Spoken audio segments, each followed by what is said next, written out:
இந்த உலகத்தை முதல்ல நீ ஜெயிக்கணும், உன்னை நீயே ஜெயிக்கணும்னு சொன்னால் முதலில் நீ ஜெயிக்க வேண்டியது காலையில் நீ எழுந்திருக்கின்ற பொழுது உன் படுக்கையை தான் என்று சொன்ன.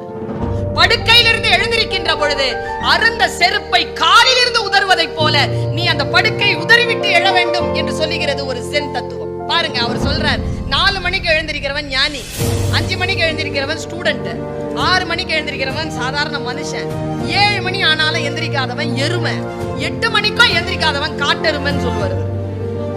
படுத்து புரண்டுகிட்டே இருக்கிறது.